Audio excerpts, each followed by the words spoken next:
Notre ville de Kolwezi, c'est une ville du Congo, de la province du Katanga. Et comme tout le Congo, nous sommes dans un coin qui est très riche en minéraux. Ce minerai qui est convoité par tant de monde, en commençant par les Congolais eux-mêmes et les étrangers, constitue le bonheur, mais constitue aussi bien de fois le malheur de nous autres Congolais.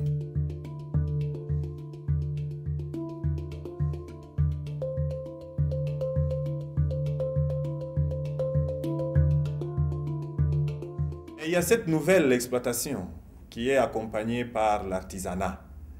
Les gens qui récoltent le minerai tant qu'ils le peuvent au prix de leur santé, de leur vie. Mais quand ils doivent le revendre, ils sont à la merci de celui qui l'achète, qui lui seul fixe le prix et il le fixe en fonction de ses intérêts à lui. Et voilà qu'il prend ce minerai à vil prix, à un prix très dérisoire. Et l'autre qui est entré dans la mine, qui est entré dans le terrain pour prendre ce minerai, il reste encore beaucoup plus pauvre.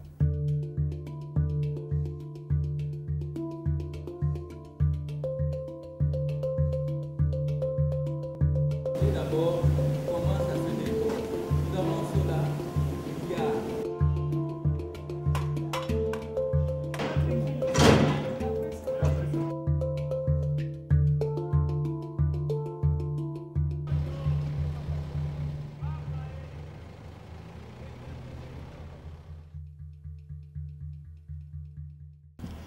We started this mission, which is the first in Congo for the congregation, last year, 2012 March.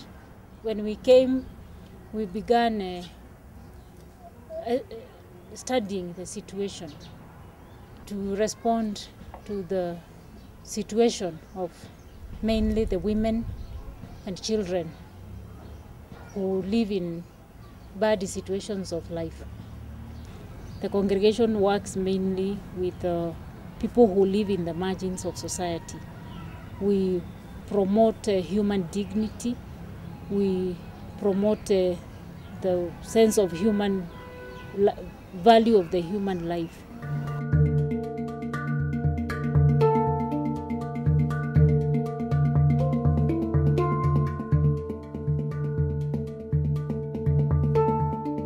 Artisanal mining community in Kanina works on whatever is the rejects, the excavation by the companies that come to mine here. We began home visits in the area of Kanina. Generally, 90% of every family that we visited, they never have breakfast, they don't have lunch. They rarely have supper. He has another brother. He said the father went to the career. Njo tunaona maisha mkariera haina tu bien ya mbaya, meblema manjimu mamaibo kutangukia, kufa, kuvunjika, bilonda. Il est un creuser. Donc sa vie, c'est toujours dans le creusage. S'il ne part pas à la carrière, il ne peut pas comment s'en sortir ici. Parce que la vie de Kanina est compliquée. Bamama benazala batoto abana mfano jua ile creusage tunafanya. Pengine mtoto ana na mpwa, pengine kichwa kia kupengama, yote ile ni maisha tunavivre na mbajwa nani ya mambo ya carrière. Il a parlé pour le problème des mamans qui vont dans la carrière. Il y a une matière qu'on appelle uranium. Donc à côté de ces mamans, quand elle est enceinte, il risque parfois qu'elle mette au monde des enfants qui ont des anomalies. Peut-être ils n'ont pas d'oreilles, peut-être ils n'ont pas de bouche. Donc c'est à partir de la carrière. La population devait être plus riche par rapport à d'autres pays, mais c'est le contraire. Nous qui devons être très riches, mais nous vivons dans de mauvaises conditions par rapport à ceux qui viennent exploiter nos minéraux. Chez eux, ils sont très riches, ils font n'importe quoi. Donc nous sommes exploités en tout. Il faut mettre fin à cela.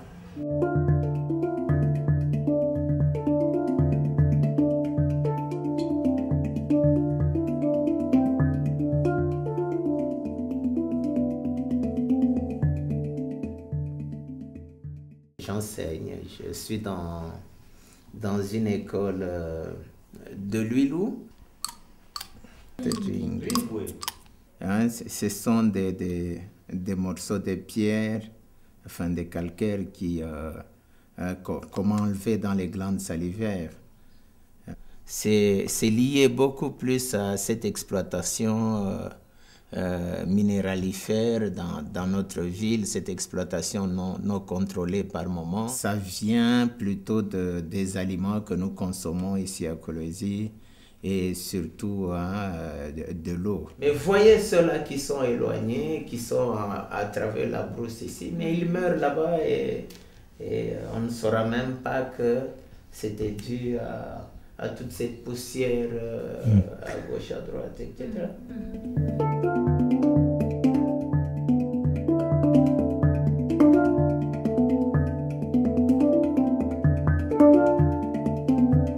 So with the community, the three of us, myself, Jane and Margaret, began to look together with the community ways of responding to the situation.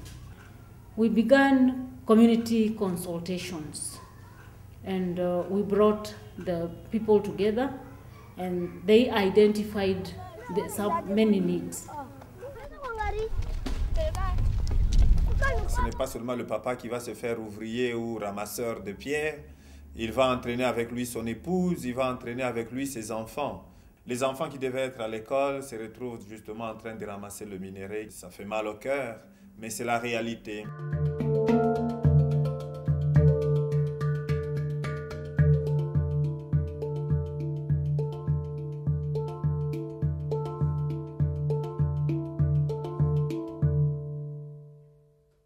Mais c'est un cadre où pratiquement règne encore la loi de la jungle.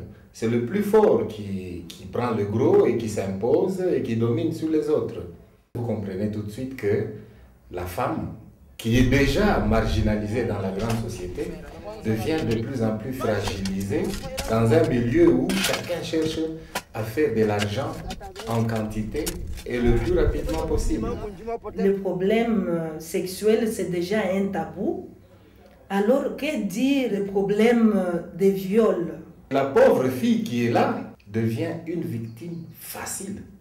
Et ces femmes-là, quand elles sont violées, elles sont touchées dans leur intégrité psychologique et physique, ce qui entraîne chez ces femmes une souffrance psychologique énorme, un traumatisme psychologique qui les terrifie, parfois difficile à récupérer. N'a même pas de référence par rapport auquel on peut l'encourager à dénoncer. On constate chez ces femmes-là certaines pathologies comme la dépression, comme l'affaiblissement de l'estime de soi. Elles ont aussi des idées suicidaires.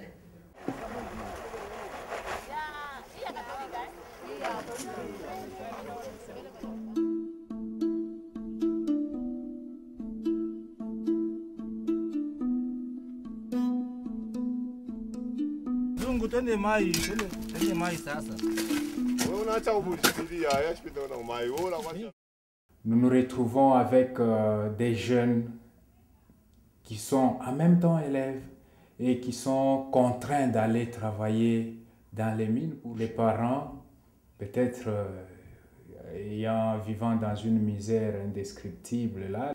Et ces problèmes-là, ce sont des problèmes aussi d'inadaptation parce qu'un enfant qui a travaillé dans les mines, qui est fatigué, qui vient avec tout ce qu'il a eu à vivre dans ces mines-là, qui appartient au monde d'adulte, et revenant à l'école, il doit concilier la pensée en tant qu'enfant.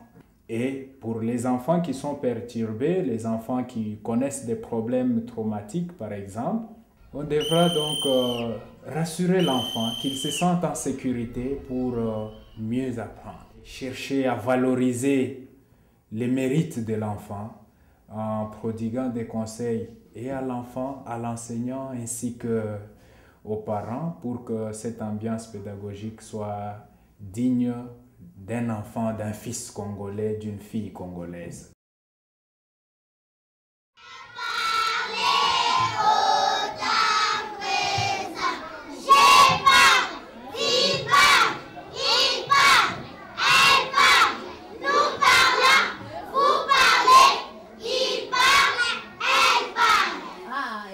Maintenant, je ne sais pas s'il y a les gars qui vont m'investir d'être alphabétisés.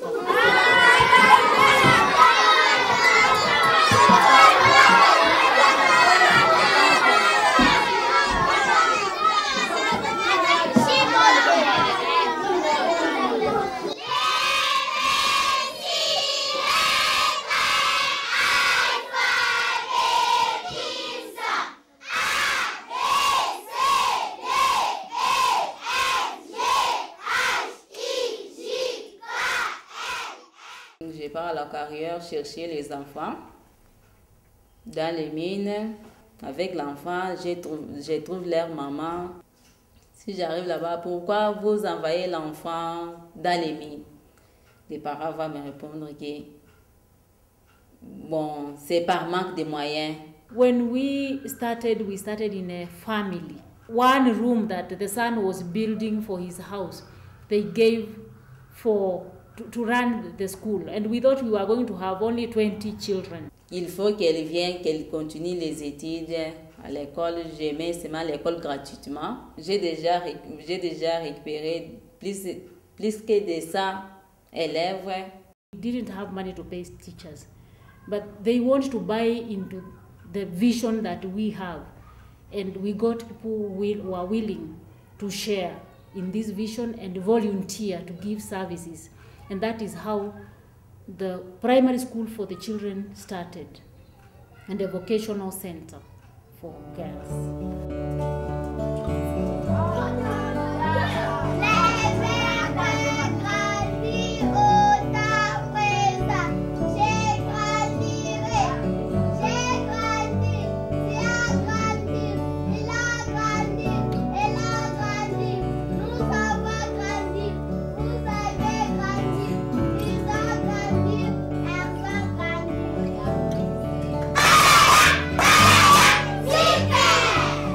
Écoute et répond bien, vraiment. Nous sommes bien avec les enfants.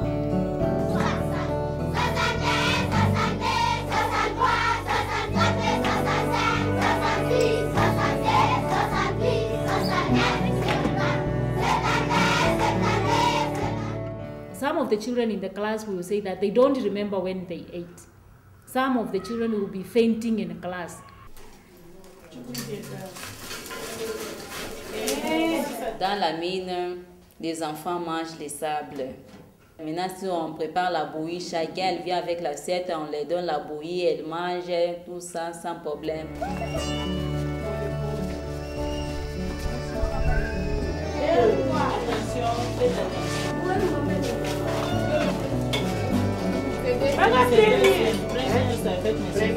We got 50 children for the first day. And the next week we got 200 children. And in a month the children were over 700.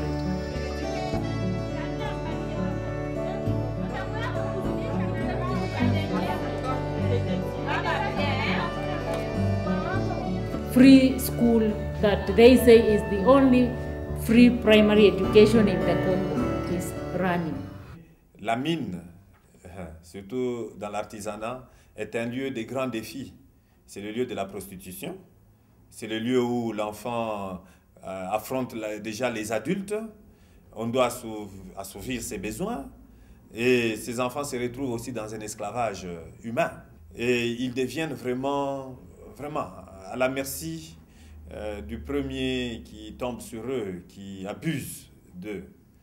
Et voilà, c'est dans ce contexte-là que les Sœurs du Bon Pasteur prennent un peu à cœur le souci de ramener ces enfants à l'école, de les instruire, de donner à cette jeune fille une éducation élémentaire qui puisse la protéger de toutes ces violences-là.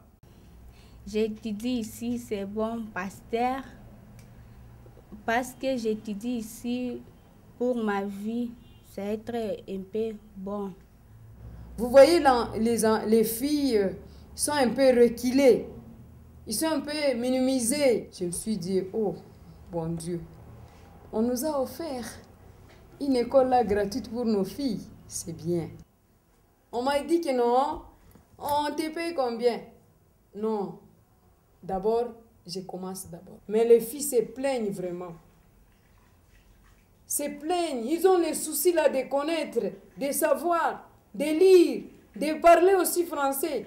Il y a des filles bon, qui vivent dans des carrières. Il y a d'autres histoires qui se passent là-bas, ce n'est pas bien. Je suis fière d'abord d'être femme et que si je vois les femmes ici qui s'efforcent à se valoriser, je suis très contente vraiment. On est là pour les aider. Et ce qui les aide, c'est parce que nous annexons aussi l'éducation à la vie. Comment vivre? Comment est-ce que tu peux être une femme demain? Ils sont vraiment vulnérables ici. Très vulnérables. En tout cas, un grand merci. Maintenant, moi, tout simplement, je regrette beaucoup à mes amis. Souvent, je passe là-bas au Malou, je regarde mes amis là-bas, ils sont en train de travailler. Même moi, j'étais là-bas chez nous. Je ne fais rien. Maintenant, je suis arrivée ici. J'ai appris à lire, à coudre, à tricoter, à étudier. Maintenant, même aujourd'hui, j'ai sais écrire.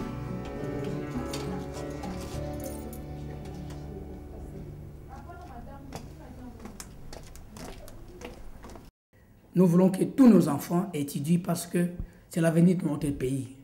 L'État est en train aussi de faire le nécessaire pour que les mamans n'aillent pas dans les carrières. Les enfants doivent continuer à étudier et les mamans doivent maintenant cultiver. At the moment, we have 200 of the parents of the children in the school that have enrolled and are following formation. Dans notre quartier Kanina, vous savez que c'est un quartier qui héberge de la population qui vient de plusieurs coins. Nous voulons être ensemble. Nous voulons maintenant traiter, lorsqu'il y a des doléances, nous devons nous réunir ensemble pour trouver le compromis qui peut satisfaire tout le monde du quartier Kanina. La grande souffrance ici chez nous, c'est qu'on a cru que c'est une ville minière et que tout doit tourner autour de la mine, autour du minerai. Non. Et c'est dans cet ordre que nous avons encouragé aussi toutes ces initiatives-là qui ont consisté justement à créer même des coopératives pour les gens qui vont faire l'agriculture, des gens qui vont faire l'élevage. C'est encore embryonnaire, mais ça existe déjà et ça porte déjà de l'espoir.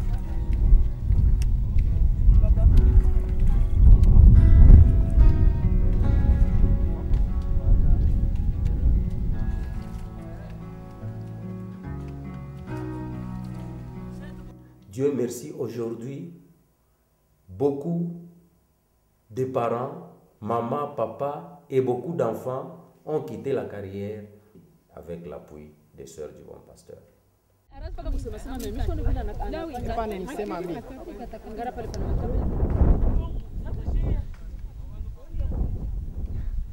S'il n'y avait pas de travail d'échange, je pourrais être à la carrière là pour les ambier, pour creuser de quoi. Une base par-ci par-là. Maintenant, Dieu voulant, les sœurs qui viennent là à Nairobi, nous venaient seulement de nous donner le travail. C'est pour cela que je me trouve ici pour cultiver. Je suis président de cette communauté de cultivateurs de Kanina, de la communauté de Kanina. Dans notre communauté, il y a de ces mamans-là. Il y a plusieurs personnes qui travaillaient dans les mines. Nous travaillons ensemble ici pour les travaux champêtres et puis l'élevage pour éradiquer la faim dans toute la communauté de notre secteur ici de Kanina. Auparavant, d'abord, j'ai fréquenté la carrière. Naika yetu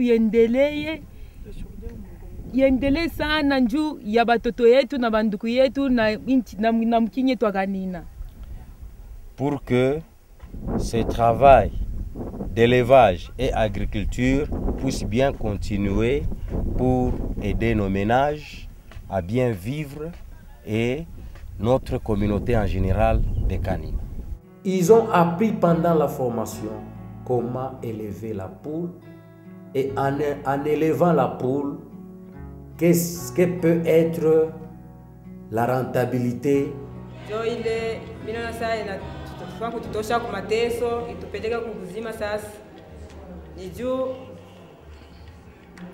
Alors j'ai vu que c'était bon, puisqu'on était en train de souffrir dans de carrières, mais quand on nous a proposé de faire l'élevage et l'agriculture, c'était bon et on nous a fait sortir dans la pauvreté. Maintenant, ça va.